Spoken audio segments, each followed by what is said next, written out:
စုဝေးတဲ့အချိန်တဘာဝလုံစွမ်းအားတွေနဲ့လိုအပ်ဆန်းချက်ပုံမြင်တွေကအမြဲတမ်းဦးစားပေးပဲဖြစ်ပါတယ်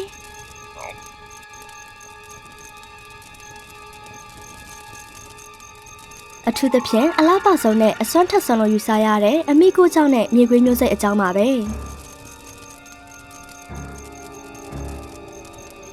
စိတ်ဝင်စားစရာကောင်းတဲ့ဇလန်ကဆွမ်းမစရာကောင်းလောက်အောင်ထူးခြားတာကြောင့်အမိတစ်ချောင်းနဲ့မြေခွေးအလီစီယာကိုတောင်ဆွဲဆောင်ခဲ့တယ်လေဟမ်အမေကိုကြောင့်နဲ့ညီကိုမဖြစ်နိုင်တာအမေကိုကြောင့်နဲ့မြေခွေးအမေကိုကြောင့်နဲ့မြေခွေးကလူကိုထိခိုက်လိုက်တယ်မဖြစ်နိုင်တာဒါမှမဖြစ်နိုင်ဘူးကံကောင်းတဲ့အသက်ရှင်ကျန်ရတဲ့မျက်မြင်သက်သေတွေရဲ့အဆိုအရအမိကိုကြောင့်နဲ့မြေခွေးကတောဆက်မှနေထိုင်တဲ့နှဆိုးလိုက်မုံဆိုးကိုထိခိုက်စေခဲ့တဲ့တရက်ခါမှာပဲအလီစီယာကသူ့ရဲ့မျိုးစိတ်ချင်းကိုခုခံတော့မဲ့အချိန်နှဆိုးလိုက်မုံဆိုးတစ်ယောက်ကဝင်ပြောလိုက်ပါတယ်တခုခုဖြစ်နေတာသိကြတယ်မြေခွေးမျိုးနွယ်ကလူသားတွေကိုအနေရပြုခြင်းကနေတားမြစ်ထားတယ်လေဒါပေမဲ့မလုံမုန်းထားမှုကမလုံမုန်းထားမှုဖြစ်နေတော့မှာပဲတန်တရားမျက်လုံးတွေတီတူစကားတွေနဲ့အတူကောလာဟာလာတွေကပုံမပြတ်နှံ့သွားခဲ့တဲ့သူမျိုးနွယ်ရဲ့ဖြစ်စဉ်မှုကိုပြန်လည်ရရှိဖို့အတွက်အဲ့ဒီနောက်ွယ်ကအမှန်တရားကိုဖော်ထုတ်ဖို့အလီစီယာကဖီလစ်ကိုနှုတ်ဆက်လိုက်ပါတယ်အဲ့ဒီအချိန်ကမောင်နေခဲ့ပြီးအလီစီယာကဖီလစ်ကိုတောထဲကိုခေါ်သွားခဲ့ပါတယ်လေကစတင်တိုက်ခတ်လာပြီးအစ်ဆက်တဲ့မျက်လုံးတစ်စုံကအမောင်တဲကနေပြတ်တောင်းပေါ်လာခဲ့တဲ့အဲ့ဒီမျက်လုံးပိုင်ရှင်ရဲ့အပြုအမူကအရန်လိုဝတ်ဆင်ကျဲပြီးအလီစီယာရဲ့ခွန်အားကိုသုံးဖို့အတွက်တွန်းအားပေးခဲ့ပါတယ်ဒါပေမဲ့အဲ့ဒီလူရဲ့ဆွမ်းအားကအရန်ကြောက်မက်ဖွယ်ကောင်းပြီးအလီစီယာမရှင်နိုင်ဘူးလေ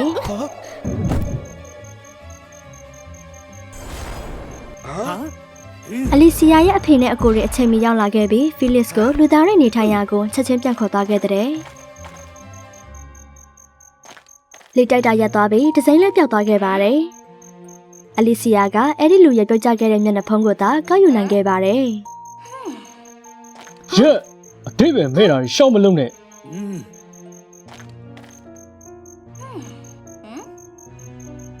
သူ့အဖေကတခုခုကိုဖုံးကွယ်ထားတယ်လို့ခန်းစားရတာကြောင့်အဲ့ဒီညမှာအလီစီယာကသူ့နောက်ကိုတက်တစိတ်လိုက်သွားခဲ့ပါတယ်အလီစီယာရဲ့အဖေကတောနတ်ထဲကိုခိုးဝင်သွားပြီးမှောင်မိုက်ပြီးကြောက်စရာကောင်းတဲ့ရှေးဟောင်းဖျားချောင်းတဲကိုဝင်သွားခဲ့တဲ့လူဝက်ဆန်းကျဲတဲ့လိုက်ကရဲ့နောက်ွယ်မှာမိန်းကလေးတစ်ယောက်ရဲ့စက်တရရှိပြီးချစ်စရာကောင်းတဲ့တွင်ပြင်ကရေးရေးလေးပေါ်နေခဲ့ပါတယ်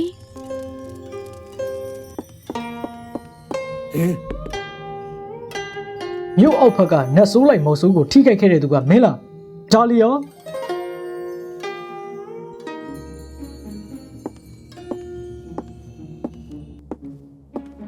တကယ်လို့ဟုတ်တယ်ဆိုရင်ရောဘာဖြစ်မှာလဲအမေကိုကြောင့်ဖျားသခင်အလီစီယာကသူ့မျက်လုံးတွေကိုမယုံနိုင်ပဲအရန်တုံလုံးသွားခဲ့တဲ့အဲ့ဒီမှာဘာတူလဲ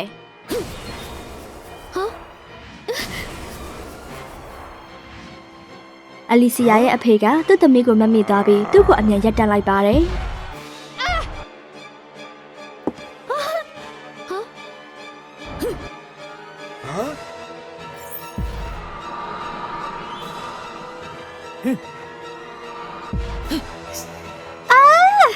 ကျမတာကိုမဝဲချင်တော့ဘူးကျမမဝဲချင်ဘူးအလီစီယာဒီနေရာကနေအမြန်ထွက်သွားတော့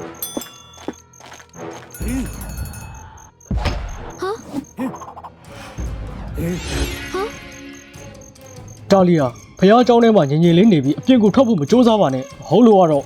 ဒါပေမဲ့ကျမမစောင့်နိုင်တော့ဘူး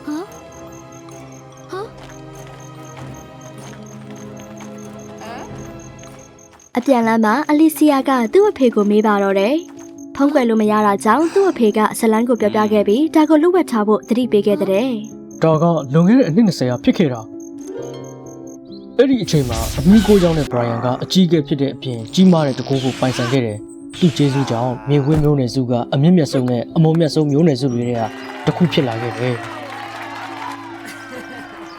ဒါပေမဲ့ဘရိုင်ယန်မှာလည်းအားနည်းချက်ရှိခဲ့တယ်လောက်ပြင်းနေမှာသူ့စွမ်းအားတွေကလုံးဝပျောက်သွားတယ်လေနှဆိုးလိုက်မုံဆိုးတွေရဲ့လိုက်ဖမ်းခြင်းကိုခံရတော့မြို့ထဲကအားအနည်းဆုံးလူသားမိန်းကလေးတာလီယာကသူ့ကိုကယ်တင်ခဲ့ပါတယ်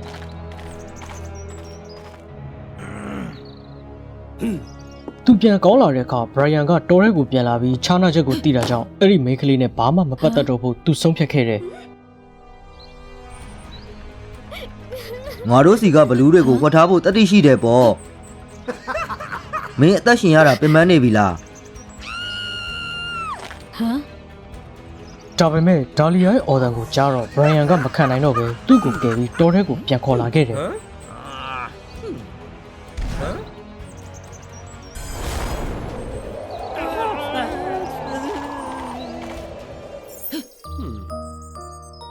သူတို့တွေချစ်မိသွားပြီးပျော်ရွှင်စွာနဲ့သူတို့ရဲ့ကလေးကိုကြိုဆိုခဲ့ကြတယ်။တနေ့တော့အဖြစ်ဆိုးတစ်ခုဖြစ်ပျက်ခဲ့တယ်။ဒါလီယာကရွာကိုပြန်မှုလှည့်စားခံခဲ့ရပြီးဘရိုင်ယန်ကိုလှည့်စားဖို့တစားကန်ဖြစ်သွားခဲ့တယ်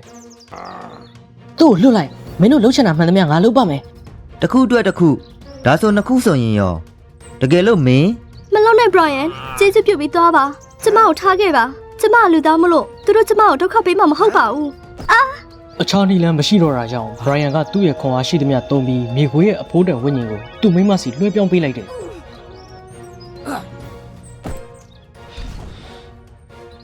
သူအားနေသွားပြီဒါကိုအမြန်ခွင်ကောင်းယူပြီးသူ့ကိုဖျက်ဆီးပစ် ငါသားအဖေအတွက်မင်းရဲ့အမေကိုကာကွယ်ရမယ် ။အဖေရောက်သွားတဲ့အချိန်ကအရာအလုံးပြီးသွားခဲ့ပြီးအဖေဒါလီယာနဲ့မွေးကင်းစကလေးကိုပဲကယ်တင်နိုင်ခဲ့တယ်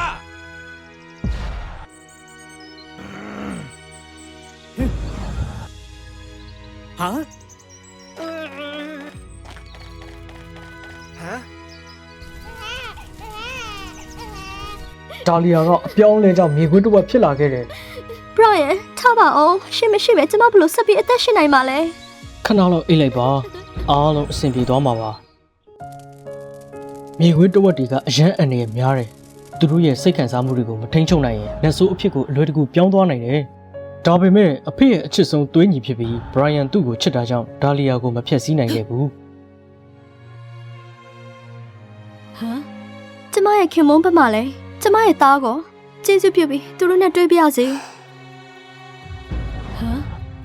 သူတို့ကိုစေကူတောက်ဖို့မြေခွေးမျိုးနွယ်ရဲ့လှုပ်ဝက်နေရာကိုခေါ်သွားကြတယ်ကျေးဇူးပြုပြီးဒီမြန်ဖုံးကိုစွတ်ပြီးဒီမှာစောင့်နေပါဒါကဒါလီယာအခုချိန်ထိဆက်ပြီးရှင်တန်နေတဲ့တစ်ခုတည်းသောမျှော်လင့်ချက်ပဲပြီးတော့ဒါကလည်းသူလူတွေကိုတက်ပြီးနှဆိုးဖြစ်လာရာကနေတားထားခဲ့တယ်လေဒါလီယာကဒီလိုပဲရက်လာများစွာတယောက်တည်းနေလာခဲ့တာသူတန်မာလာပြီးသူ့ဖာသာသူလွတ်မြောက်နိုင်တဲ့နေ့အထိပေါ့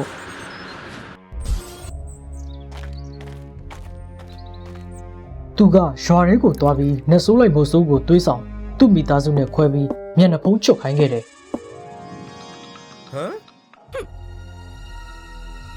ဒါလီယာကသူ့ရဲ့စွမ်းအားကိုထုတ်လွှတ်ပြီးနှဆိုးလိုက်မို့ဆိုးကိုတတ်ခဲ့တာပဲဒါပေမဲ့ကြည့်ရတာဒါကသူ့အတွက်မလုံလောက်သေးဘူးသူကအဲ့ဒီနေ့မှာရှိနေတဲ့လူတိုင်းကိုလက်စားချင်နေခဲ့တာဒါမှမဟုတ်ပိုဆိုးတာကလူသားအလုံးလည်းဖြစ်နိုင်တယ်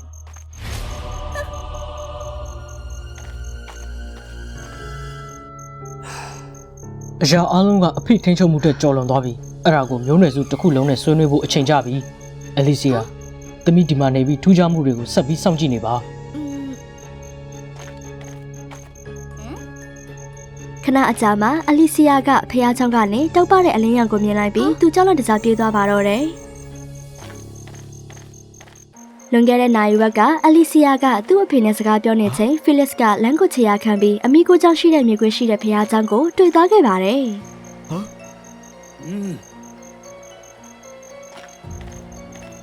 အလီစီယာအဖေရဲ့ချုံနှောင်မှုကမော်အစွမ်းနဲ့ရှိတဲ့သူတွေအတွက်ပဲဖြစ်တာကြောင့်ဖီလစ်အလွယ်တကူဝင်နိုင်ခဲ့တယ်လေ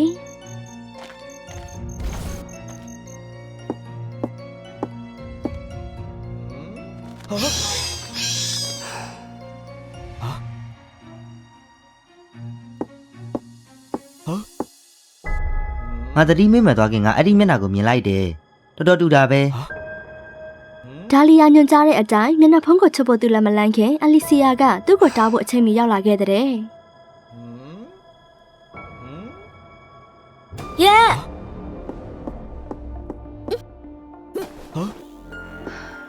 မင်းငါရဲ့အစီအစဉ်ကိုနောက်ဆက်ရဲတယ်ပေါ့ငါလည်းစားချပြီသူတို့ရဲ့အသက်ဆွမ်းအောင်စောက်ယူရမယ်အဲ့ဒါမှငါခင်မိုးပြန်လာတဲ့နေ့ကိုငါစောင့်နိုင်မှာငါဘာအမားမှမလုပ်ခဲ့ဘူးသူတို့ငါမိသားစုကိုဖျက်ဆီးခဲ့ကြတယ် ဒီယူတူးမို့ရက်လိုက်ပါတော့ ရှင်ဘာမှမလုပ်ရင်တော့ရှင်ခင်မောကထွက်သွားပြီကလေးစားချစ်လေဒါကရှင်ကိုနှဆိုးဝဲဖြစ်လာစေမှာ ။မမျော်လင့်တဲ့သတင်းကိုကြားတော့အမီကိုကြောင့်နဲ့မြေခွေးလည်းယူသွတ်သွားပြီးစိတ်လွတ်သွားကသူ့ပတ်ဝန်းကျင်ကလူတွေကိုတပ်ပစ်ပါတော့တယ်။နာချမှုကသူ့ကိုနှဆိုးအဖြစ်ပြောင်းလဲစေရုံနဲ့မကပဲသူဝတ်ထားတဲ့မျက်နှာဖုံးကိုလည်းကွဲကျစ်သွားစေခဲ့ပါတယ်။အဲ့ဒီအချိန်မှာအလီစီယာကဒါလီယာရဲ့ပြန်ပတ်မဟုတ်တော့ဘူးလေ။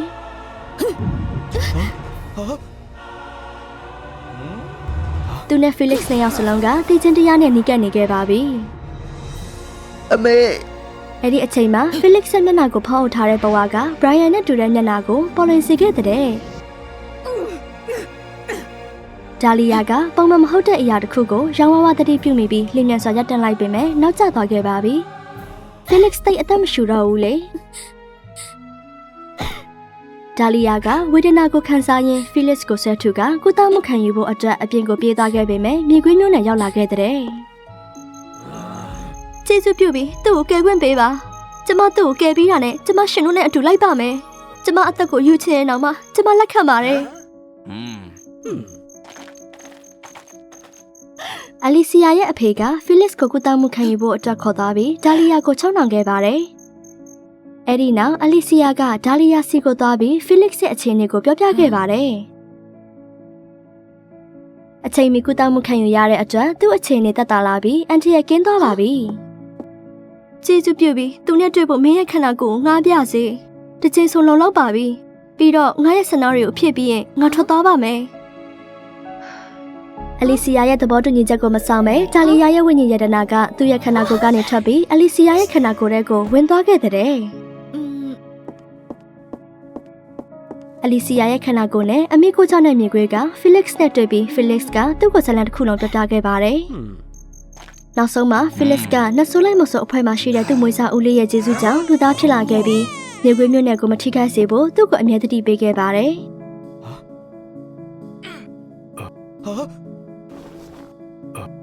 ဖီလစ်စ်ကဒါလီယာနဲ့မတွေ့မချင်းသူ့အမေရဲ့ပုံကိုနှစ်ပေါင်းများစွာဆောင်ထားခဲ့တဲ့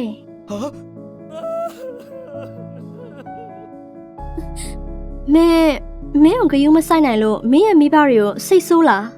စိတ်ဝင်စားစရာအရာတွေကိုစူးစမ်းမှုငါ့ကိုဒီကဘာထဲခေါ်လာပေးတဲ့အတွက်ငါသူတို့ကိုကျေးဇူးတင်တယ်ငါဝမ်းသာတယ်အဖြေကိုသိလိုက်ရတော့ဒါလီယာပြုံးပြီးအလီစီယာရဲ့ခန္ဓာကိုယ်ကနေထွက်သွားပါတော့တယ်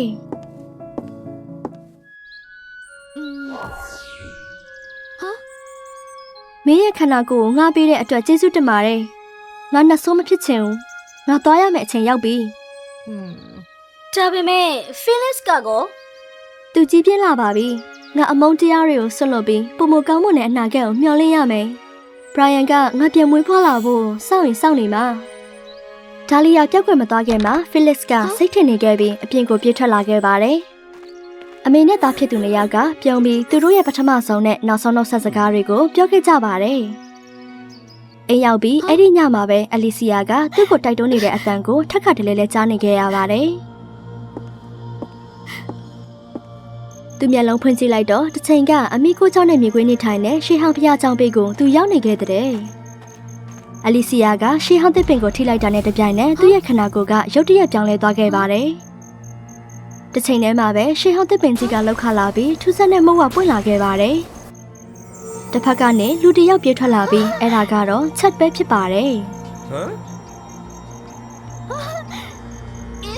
ငါမင်းကိုအနိုင်ယူပြီးပြီမဟုတ်လား